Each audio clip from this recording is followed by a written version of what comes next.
Legal scholars occupy a pivotal role in shaping the understanding and interpretation of law.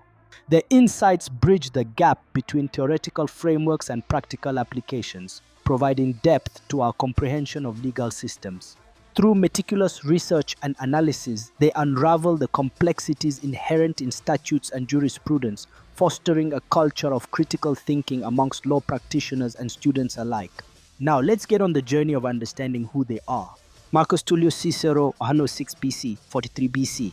He was a Roman philosopher, politician, lawyer, orator, political theorist, and consul. He was a naturalist of law. Cicero was greatly influenced by the writings of Plato, Aristotle, and the Stoics, and thus became acquainted early with the subject of natural law. He has thus become the chief source of Roman theory of the law of nature. To him, true law is the right reason in agreement with nature. It is of universal application, unchanging and everlasting saint. Thomas Aquinas, 1225-1274. He was an Italian priest of the Dominican order. He was an influential philosopher and theologian. He was a proponent of natural law. Aquinas, in his book Summa Theologica, lays down the major principles of his idea of natural law as follows. There were 4 types of law according to Aquinas. I. Eternal law. 2. Divine law. 3. Natural law. 4. Human law.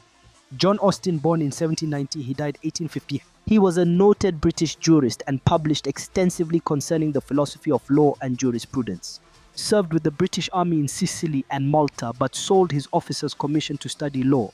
He is best known for his work developing the theory of legal positivism. His 3 basic principles are: 1. The law is command issued by the uncommanded commander, the sovereign. 2. Such commands are backed by threats of sanctions. And a sovereign is one who is habitually obeyed. 3. Law is command and sanction of sovereign.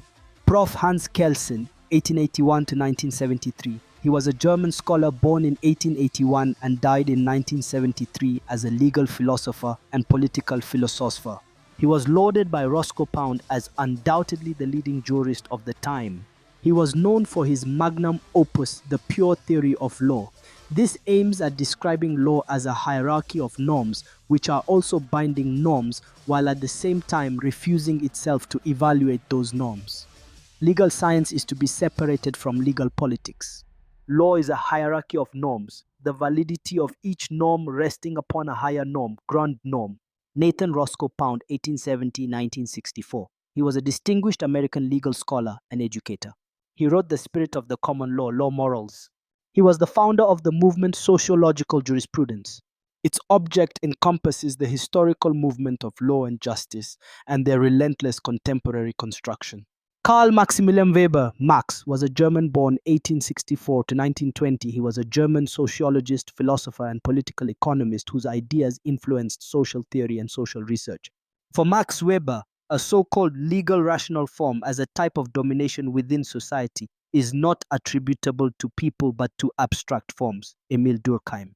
He was a French scholar born in 1858-1917. He was a sociologist, social psychologist, and philosopher. He formally established the academic discipline, and Karl Marx and Max Weber are commonly cited as the principal architects of modern social science and the father of sociology. He stressed that as a society becomes more complex, the body of civil concern, primarily with restitution and compensation, grows at the expense of criminal laws and penal sanctions.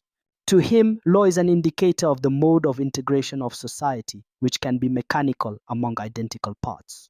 Karl Marx, 1818 to 1883. He was a German philosopher, economist, sociologist, historian, journalist, and revolutionary socialist. He argued that law is the mechanism by which one social class is usually referred to as the ruling class, keeps all other classes in a disadvantaged position. Don't forget to subscribe to our channel in order to be notified whenever such content is uploaded.